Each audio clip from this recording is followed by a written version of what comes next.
하나님은 시대마다 이 복음 가진 전도자를 일으켜 세우셨습니다.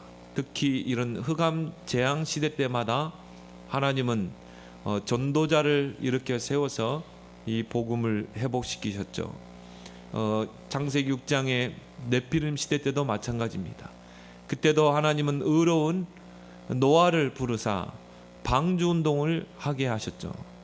또 이 흑암 중세 시대 때도 하나님은 마틴 루터를 세워서 복음을 회복하게 하시고, 또 요한 칼빈을 세워서 성경을 조직화하는 그런 큰 역사를 하나님은 이루게 하셨습니다.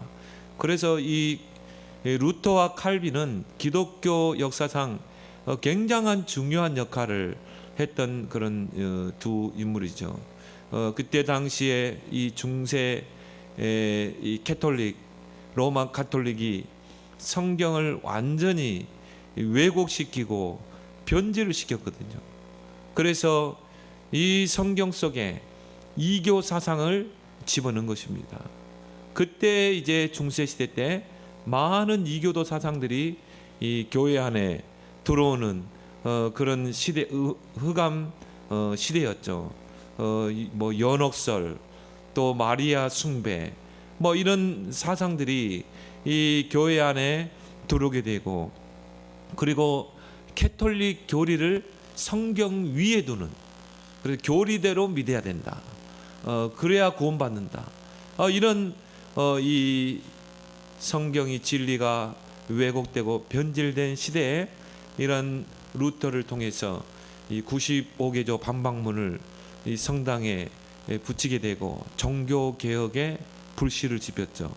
또 요한 칼빈 같은 경우는 성경을 아주 체계화를 잘 시켰어요.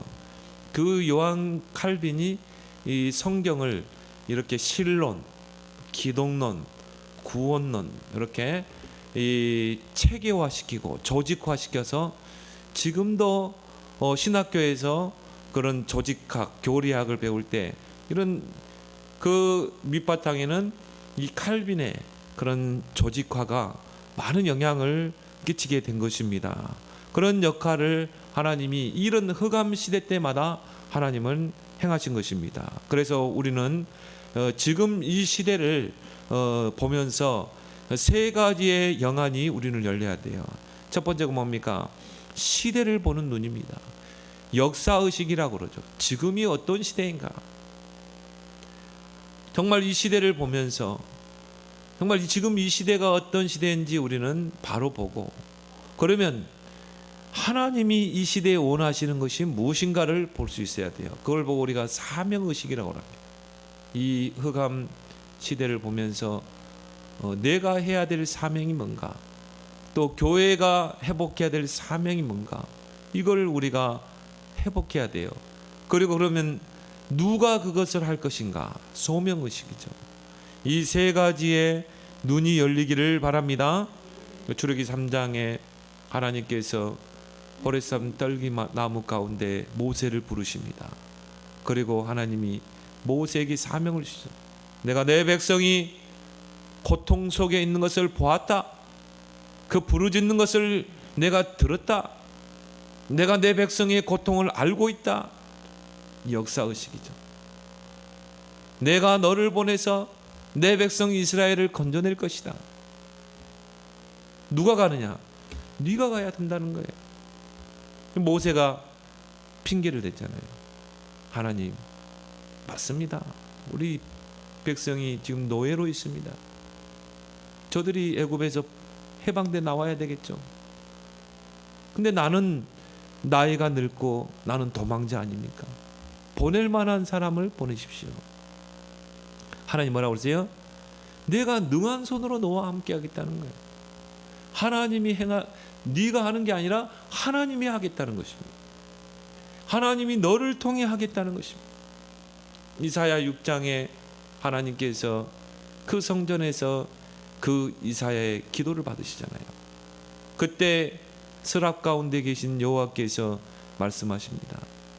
저 이 포로된 이스라엘 백성, 재앙 만난 이스라엘 백성, 저 백성들에게 내가 누구를 보낼까? 그때 이사야 선지자가 뭐라고 그랬어요? 내가 여기 있나이다. 나를 보내소서. 그 세 가지 의식을 가지고 이 시대를 보는 여러분 되길 바랍니다. 역사의식, 사명의식, 바로 소명의식을 가질 수 있어야 돼요. 이 흑암 재앙 시대를 살리는 오직 유일한 길은 그리스도의 복음밖에 없습니다. 하나님이 우리에게 복음을 주셨어요. 그래서 예수님은 나는 길이요 진리요 생명이다. 이 흑암 재앙 시대를 살리는 그 유일한 길이 오직 그리스도라는 말이에요. 요한일서 3장 8절에 하나님의 아들이 오신 것은 마귀의 일을 멸하십니다. 마귀가 하는 일이 있다 이 말이죠. 하나님 못 만나게 하죠. 이 시대를 재앙으로, 흑암으로 뒤덮죠. 그래서 많은 사람들을 멸망 가운데 빠뜨리죠. 그게 마귀가 하는 일이라. 그래서 하나님의 아들 그리스도가 이 땅에 오신 거예요. 그리고 십자가를 지신 것입니다. 하나님의 아들이 오신 것은 마귀의 권세를 깨뜨리는 것도 있지만, 그 목적도 있지만 마귀의 일을 멸하십니다. 이 흑암 재앙 시대를 살리는 길은 오직 그리스도의 복음밖에 없다 이 말이에요. 그래서 바울은 이 복음은 모든 믿는 자들에게 구원을 주시는 하나님의 능력이 됩니다. 정치인, 권력가가 이 흑암 재앙 시대를 막아낼 수 있는 게 아닌 것입니다. 그래서 우리는 복음으로, 그리스도로 담난 자를 세우려고 하는 것입니다. 왜 우리가 투표를 합니까? 그리스도 복음으로 결론난 정치인, 권력가들이 정말 이 땅을 다스려야 되기 때문에 그래서 투표하는 거예요. 우리는 여당 야당 없습니다. 우리는 진보 보수 없습니다. 우리는 오직 복음이 우리의 기준이 돼야 돼요. 정말 복음에 유익되는가? 복음에 유익되지 않는가? 정말 복음을 대적하는가? 아니면 복음을 위해서 헌신하는가? 이것이 우리의 모든 선택의 기준이 된대요. 목사님 그런 사람이 없는데요. 그러면 선택을 어떻게 하면 돼요? 복음을 대적하지 않는 사람, 복음 몰라도 복음을 대적하지 않는 사람을 우리가 선택해야 되는 거죠. 그런 인물이 없으면 우리는 찾아서 세워야 되는 것입니다. 그게 렘넌트 운동이요, RUTC 운동인 줄 믿습니다. 오늘 우리가 RU주의를 세웁니다. 왜 우리가 이 RU를 세웠습니까? 왜 우리가 RU를 놓고 기도하고 헌신해야 됩니까? 흑암 재앙 시대를 살릴 수 있는 그런 지도자를 세워야 돼요. 그런 인재를 세워야 돼요. 요셉과 같은, 다윗과 같은, 다니엘과 같은 그런 인물을 세워야 되는 것입니다. 특징이 뭡니까? 평신도입니다. 인재입니다. 엘리트입니다. 그걸 보고 우리는 복음 엘리트라고 그러죠.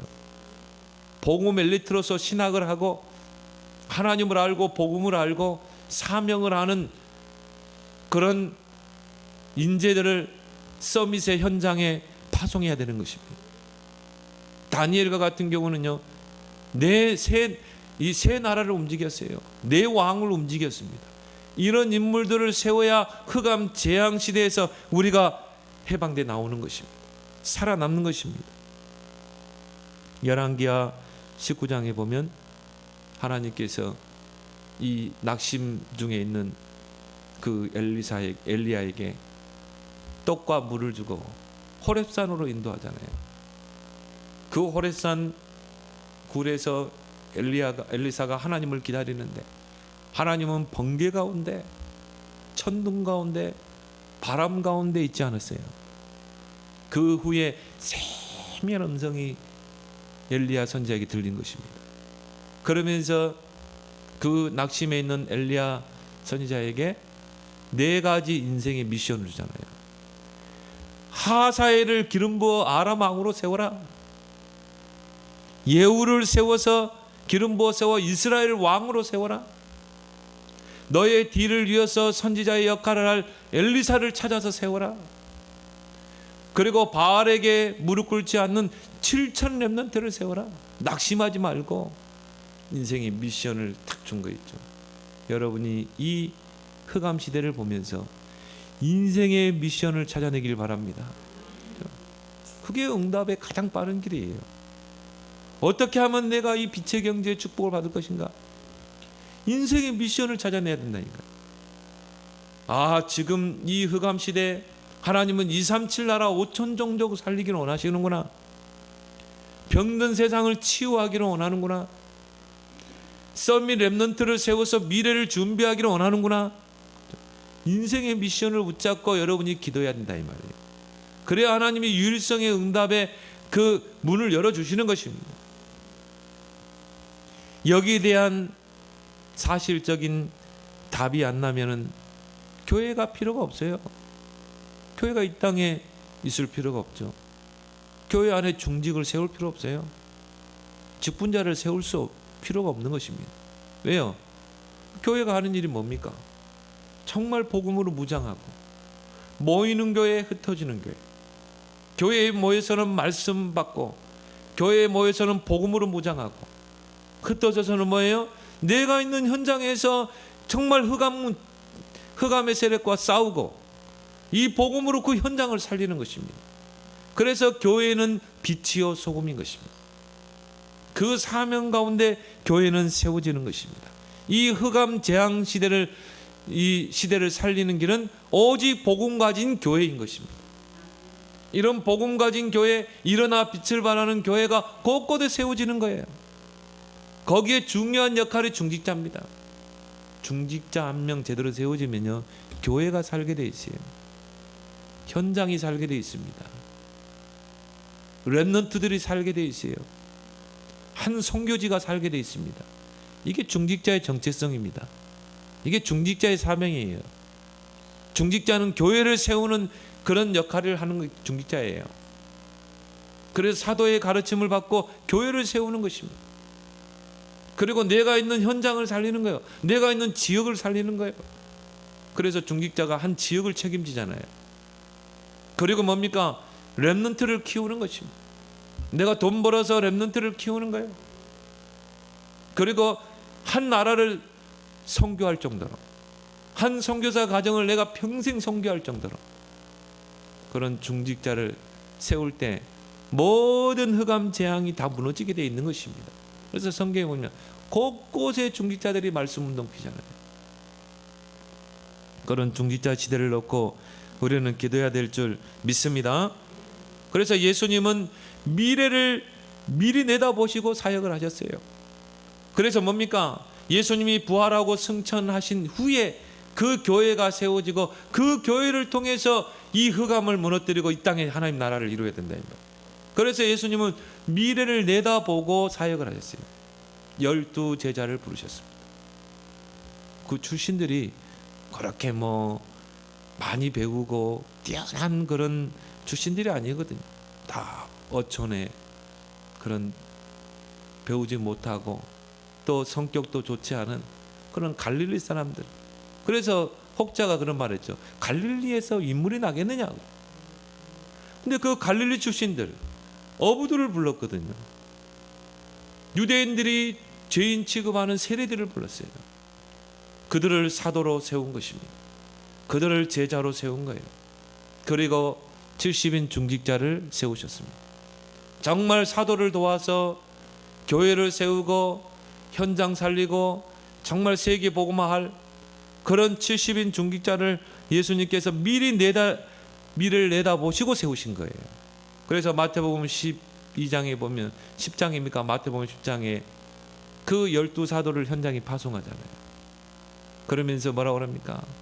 뱀같이 지혜롭고 비둘같이 순결하라. 너희 전대 지팡이나 주머니 가지고 다니지 마. 신발도 가지지 마. 왜? 하나님 전도자는 책임지는 거야. 너희가 어느 고을에 가든 합당한 자를 찾아내서 그곳에 제자를 시스템을 세우고 나와라. 전도자는 냉수 한 그릇도 그 상을 잃지 않게 하겠다. 그리고 누가복음 10장에 70인 중직자를 파송하죠. 그래서 그들이 정말 기뻐서 돌아오면서 보고하는 내용이 뭡니까? 주여, 주의 이름이면 귀신들도 항복하다이다. 우리 중직자가 체험해야 돼. 예수 그리스도 이름의 권세로 흑암이 결박되는 걸 체험해야 돼. 예수님 뭐라고 그랬습니까? 그것 때문에 기뻐하지 말고, 물론 기뻐해야 되지. 나도 봤다. 너희들이 예수 그리스도 이름의 권세를 증거하고 복음 증거할 때 사단이 하늘에서 번개같이 이 땅으로 떨어지는 걸 봤다. 그것 때문에 너희가 기뻐하지 말고 너희의 이름이 하늘의 생명책에 기록된 것으로 기뻐하라. 내가 너희에게 뱀과 정갈을 밟으며 원수의 모든 능력을 제어할 권능을 줬다. 우리가 이렇게 제자 사역을 할 때 메시지를 주고 체험시키는 방법이 있고요, 체험하고 나서 메시지를 확실하게 하는 방법이 있거든. 이 70인 중직자들이 현장에서 체험한 거예요. 주 예수 그리스도 이름을 선포했더니 귀신이 떠나가는 것입니다. 흑암이 결박되는 거예요. 이 영혼이 흑암의 사슬에서 벗어나는 것입니다. 그러니까 얼마나 기쁩니까? 여러분이 꼭 체험해야 돼요. 그러면요, 정말 가는 곳마다 흑암의 권세가 무너질 줄 믿습니다. 진짜 한번 체험해 보세요. 예수님은 미래를 미리 내다보시고 이런 12사도와 70인 중직자를 세우시고 마지막 승천하실 때 오직 성령이 너에게 임하시면 권능받고 땅가의 증인 되리라. 인생의 미션을 주신 것입니다. 그 12사도, 거기서 이제 뭐 가룟 유다는 빼고요, 거기에 마띠아가 들어오게 되죠. 12사도와 또 11사도와 70인 중직자가 하나가 되어서 초대교회, 이제는 초대교회를 세워 나간 것입니다. 초대교회 구성 멤버가 된 것입니다. 말세 시대의 현상 중에 하나가 뭡니까? 불법이 난무하는 것입니다. 그게 말세 시대입니다. 그래서 오늘 불법이란 말이 3번 나왔어요. 3절에 보면 불법의 사람 그랬죠. 7절에도 불법의 비밀, 8절에 불법한 자. 복음이 희미해지고 하나님의 말씀의 진리가 땅에 떨어지면 어떻게 돼요? 불법이 난무합니다. 불법이 성행합니다. 하나님의 진리는 정말 역사하지 않습니다. 그래서 잠언 29장 18절에 묵시가 없으면 백성이 방자에 행하거든요. 하나님의 말씀이 없으면, 복음이 선포되지 않으면, 강단에서 복음이 선포되고 현장에서 성도들을 통해서 그리스도의 복음이 선포될 때 뭐예요? 하나님의 진리는 굳게 서는 것입니다. 흑암이 무너지는데 강단에서 진리의 복음이 증거되지 않고 현장에서 진리의 복음이 선포되지 않으면 어떻게 돼요? 백성들이 방자에 행하게 돼 있어요. 세상은 불법이 난무하게 됩니다. 흑암이 세상을 지배하게 돼 있는 것입니다. 지금이 바로 불법이 난무하는 시대라고 좀 보거든요. 불법이란 말은 뭡니까? 오늘 12절에 말했어요. 진리를 믿지 않고 불의를 좋아하는 것, 이게 불법이거든요. 하나님의 진리, 이 복음의 진리대로 살아가고 그 복음이 내 인생의 절대 기준이 돼야 되는데 그 진리를 믿지 않고 불의를 좋아하는 것, 이게 바로 불법 아니겠습니까? 하나님께서 이 천지를 창조하실 때 영적인 세계와 물질 세계로 창조했어요. 곧 눈에 보이는 이 물질 세계, 눈에 보이지 않지만 존재하는 영적 세계, 이 두 세계가 이 세상에 존재하고 있습니다. 이 두 세계는요, 서로 질서가 있어요.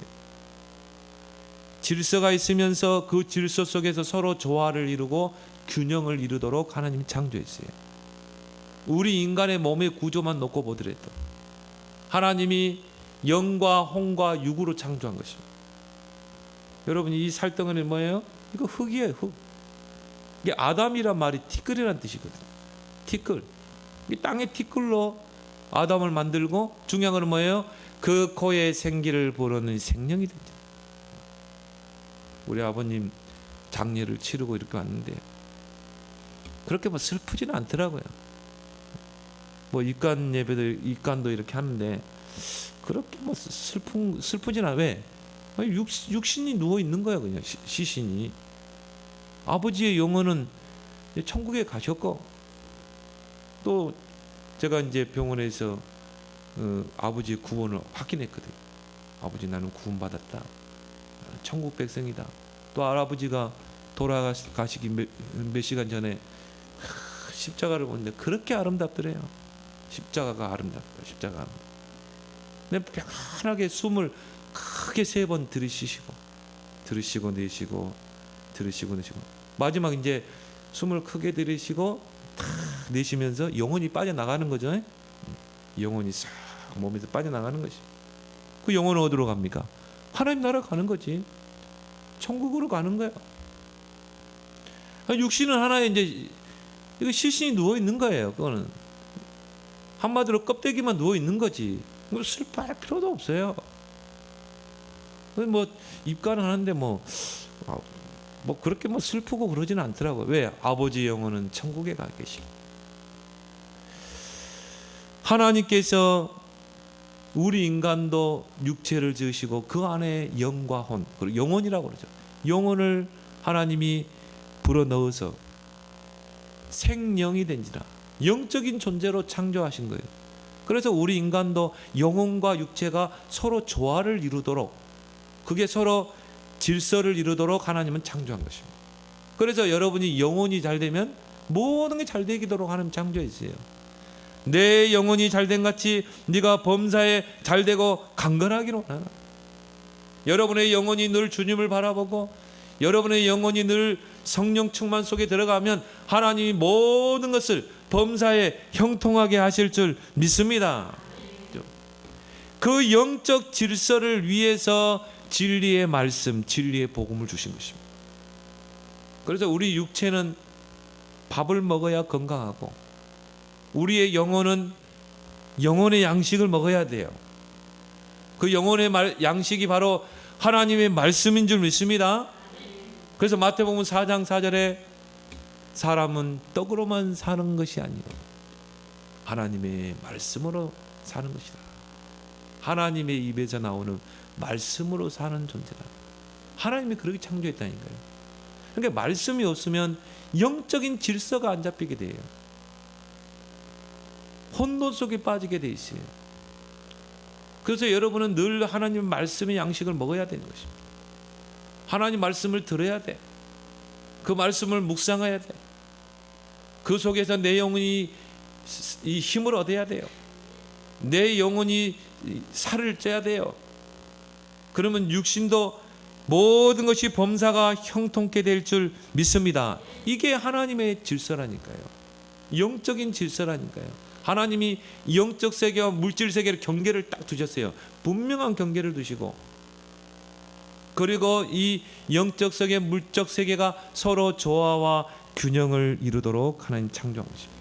그래서 이런 악과 흑암이 절대 선을 침범하지 못하도록, 진리를 침범하지 못하도록 하나님이 기준을 주셨어요. 이게 하나님의 말씀인 줄 믿습니다.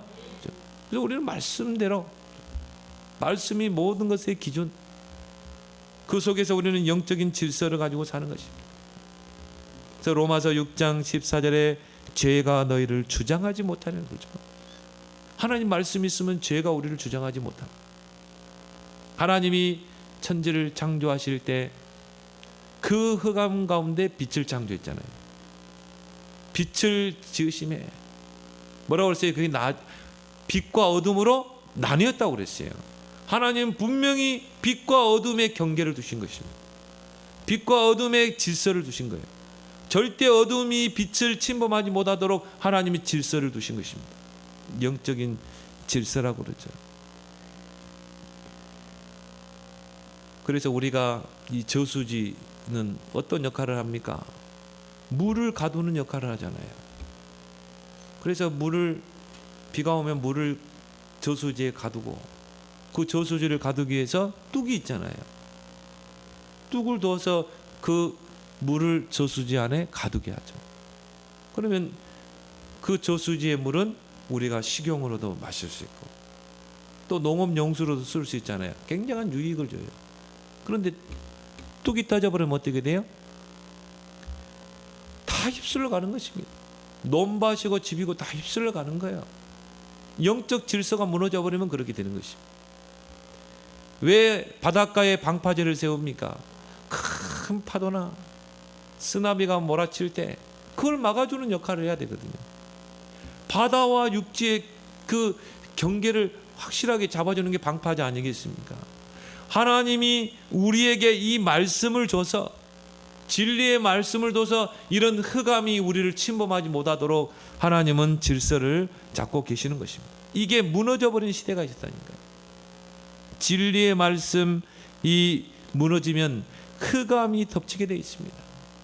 제일 먼저 어디에 덮치겠어요? 교회에 덮치겠죠. 이 흑암이 교회를 덮치는 것입니다. 하나님의 진리의 말씀에 뚝이 무너져 버립니다. 그게 네피림 시대입니다. 하나님의 아들들이 세상에 딸들의 아름다움을 보고 시집가고 장가가고 뚝이 무너져 버리니까, 그냥 막 한마디로 그걸 또 육신적으로 불신 결혼이라 보겠죠. 언약 백성이 언약 놓치고 불신 결혼을 하게 돼요.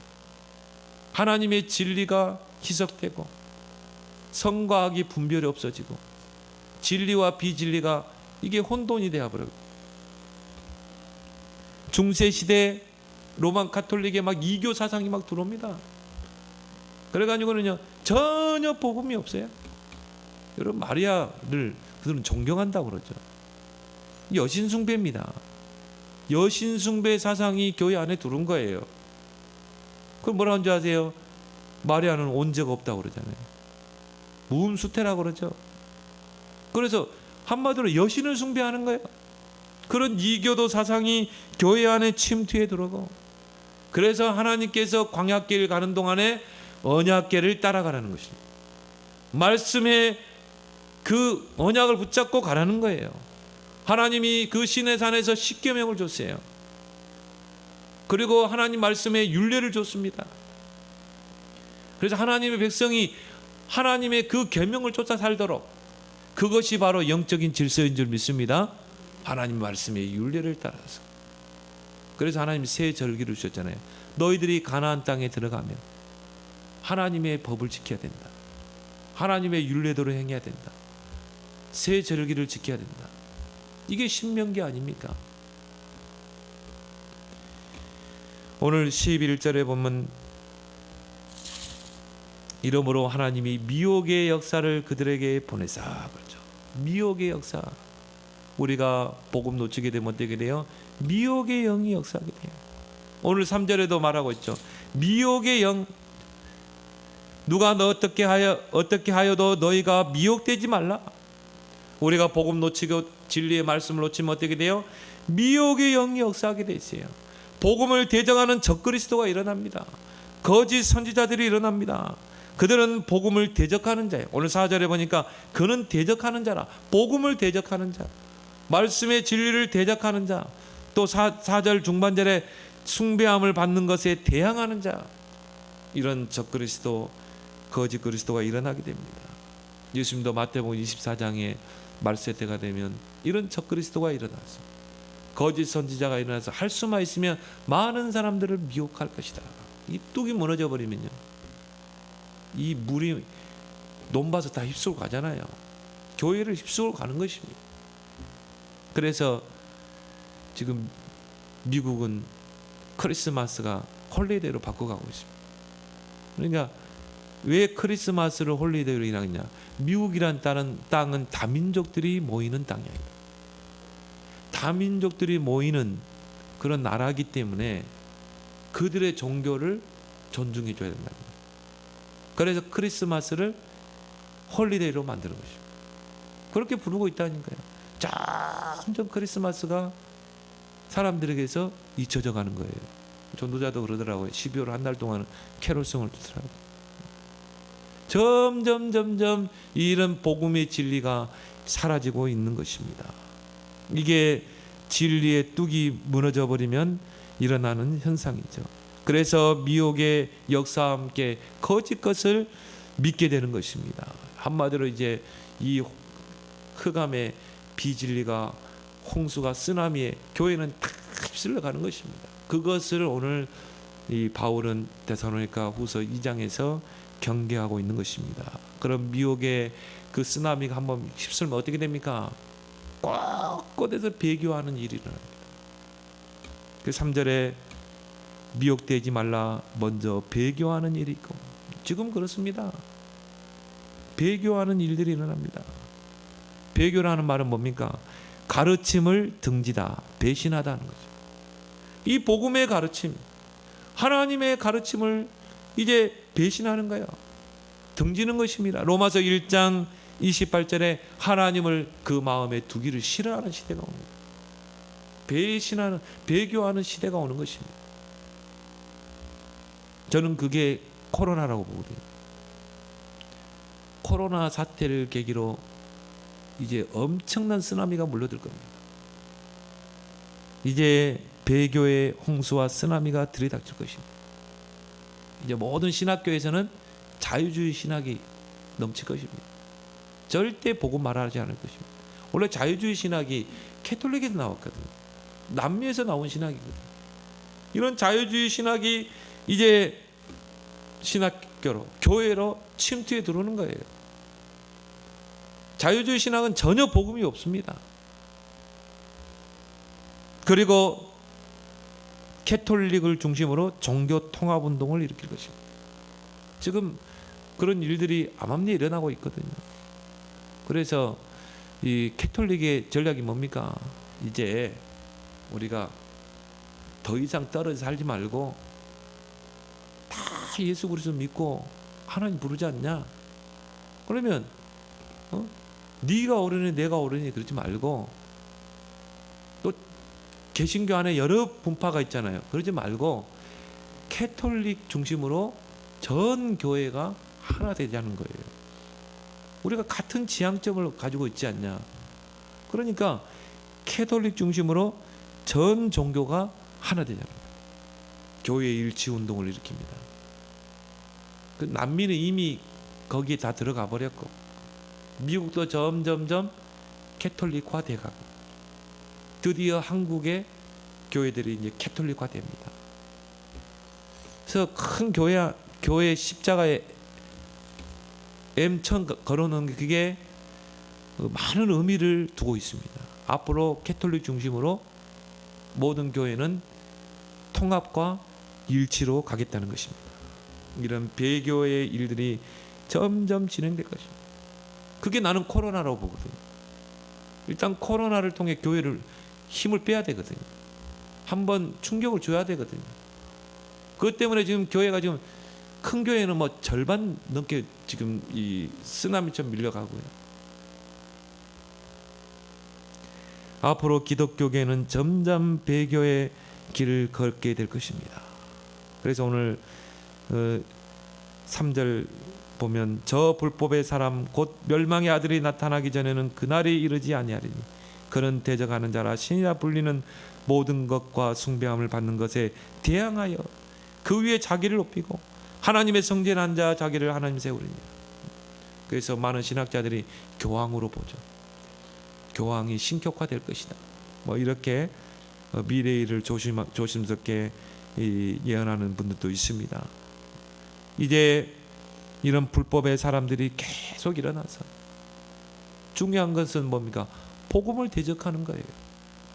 복음을 사라지게 하는 것입니다. 교회를 대적하는 것입니다.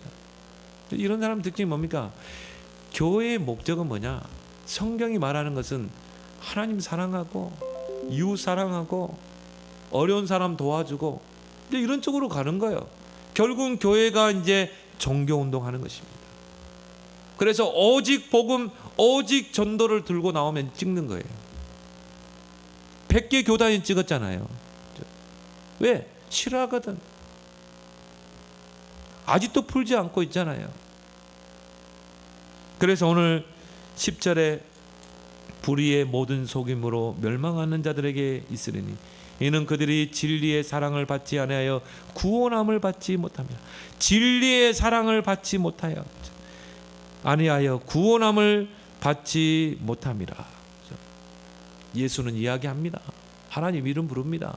철저하게 종교인, 양의 탈을 쓴 늑대 같은 자들, 그게 종교 지도자가 돼가지고 교권주의자가 돼가지고 이제 뭡니까? 통합 종교 운동을 일으키는 거예요. 계속 복음을 이제 소멸시키는 것입니다. 불법을 행하는 것입니다. 오늘 9절에 말하고 있습니다. 그들은 사단의 하수인입니다. 그래서 악한 자의 나타남은 사탄의 활동을 따라 모든 능력과 표적과 기적과 모든 불의의 속임으로 멸망하는 자들에게 임하겠습니다. 이들은 철저하게 사단의 하수인입니다. 이들이 이제 뭡니까? 불법을 저지르게 됩니다. 교회를 무너뜨리는 운동을 합니다. 복음을 사라지게 합니다. 그래서 교황이 최근에 발표한 게 있죠. 나는 예수 그리스도의 제 이름을 믿지 않는다. 그리고 올해가 성탄 미사를 드리는 마지막이다 그랬어요. 내년부터 성탄 미사를 드리지 않겠다고 그랬어요. 그리고 작년이죠. 작년 코로나 때 아무도 없는 상태에서 성탄 미사를 드렸어요. 그러면 이제 앞으로 어떻게 되겠습니까?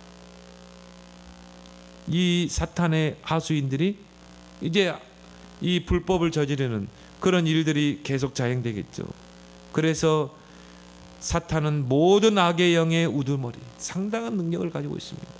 그 사탄이요, 이런 불법을 행하는 자들에게 능력을 줘가지고요, 능력과 표적과 거짓 기적과 속임으로 많은 사람들을 속이는 것입니다. 근데 중요한 건 오늘 7절에 나왔죠. 불법의 비밀이 이미 활동하였으나 지금은 그것을 막는 자가 있어. 그게 전도자들인지 믿습니다. 불법이 이미 활동해 있어요. 이미 교회에 복음 없습니다. 솔직히 이야기하지만 우리처럼 이렇게 원색 복음 이야기하지 않습니다. 이 불법이 비밀이 이미 활동했어요. 이 흑암이 지금 쓰나미가 지금 교회를 다 덮쳤습니다. 그런데 막는 자가 있는 거예요. 아직 시간표가 아니거든. 그래서 저와 여러분들을 하나님이 불러 세운 것입니다. 우리는 오직 그리스도, 오직 전도, 오직 렘넌트, 이 운동하는 전도자들이 이걸 맡고 있다니까요. 왜? 아직 이 활동이, 악한 자의 활동이 이제 드러나겠죠. 그 전까지. 그래서 예수님이 마태복음 24장 14절에 말세 때가 되면 이제 뭐 적그리스도가 일어나고 지진이 일어나고 난리의 소문이 일어날 것이다. 전쟁이 일어나고. 그러나 이 천국 복음이 모든 민족에 증거된 후에 끝이다. 뭐 이걸 막는 자들이 있다 이 말이에요. 정말 얻어 터져가면서까지 이 진리의 복음을 붙잡고 우리는 오직 복음 전하자. 오직 렘넌트를 키우자. 237 나라를 우리는 살려야 된다. 저와 여러분들이 그 막는 자들인 줄 믿습니다. 하나님의 복음의 시간표를 잘 봐야 돼요. 그 속에서 나의 시간표를 볼 수 있어야 돼요. 그 속에서 나의 자리와 위치를 확인해야 돼요. 두 번째로 복음의 전통을 끝까지 지키는 저와 여러분 되길 바랍니다. 오늘 14절 15절에 이를 위하여 우리의 복음으로 너희를 부르사 우리 주 예수 그리스도의 영광을 얻게 하려 하십니다. 그러므로 형제들아 굳건하게 서서 말로나 우리의 편지로 가르침을 받은 전통을 지키라. 이 복음의 전통을 지키라. 너에게 전달해 준 그 복음의 전통을 끝까지 붙잡고 가라. 복음을 변질시키려는 자들이 있기 때문인 것이다. 그들은 진리의 사랑을 받지 아니한 자입니다. 구원함을 받지 못한 자예요. 진리의 사랑은 뭡니까? 10절에 진리의 복음을 받지 못해요. 진리의 복음 받지 않고 목사할 수 있습니다. 총회장 할 수 있습니다. 교황은 꽃갈콘 쓸 수 있어요. 진리의 사랑을 받지 아니한 자입니다. 그 진리의 복음을 받지 않고도 목사 된다니까요. 지금도 한 해 동안 신학교에서 얼마나 많은 신학생들이 이 졸업에 나옵니까? 얼마나 많은 신학생들이 목사 안수 받습니다. 진리의 사랑을 받지 않은 자입니다. 구원받지 못한 자입니다. 목사 행세할 수 있습니다. 그들이 거짓 선지자입니다. 그들이 거짓 적그리스도입니다. 그래서 하는 말이 뭡니까? 교회 밖에도 구원이 있다는 거예요. 목사가 하는 말이라니까요. 신학교 교수가 하는 말이라니까요.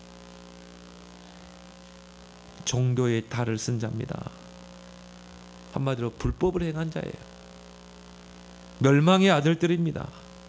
복음을 대적하는 자입니다. 철저하게 사탄의 하수인입니다. 그들을 통해 교회를 무너뜨리는 운동을 본격적으로 펼칠 것입니다. 앞으로 교회는 통합과 일치 운동으로 갈 것입니다. 이때 하나님이 저와 여러분들을 부른 줄 믿습니다. 오늘 14절에 이를 위하여 우리의 복음으로 너희를 부르사. 우리를 복음 안에서 부른 거예요. 이 복음의 대열 속에 저와 여러분들이 있는 것입니다. 그래서 15절에 우리의 편지로 가르침을 받은 전통을 지키라. 바울이 데살로니가 교인들에게 써보낸 편지가 두 개예요. 데살로니가 전서, 데살로니가 후서.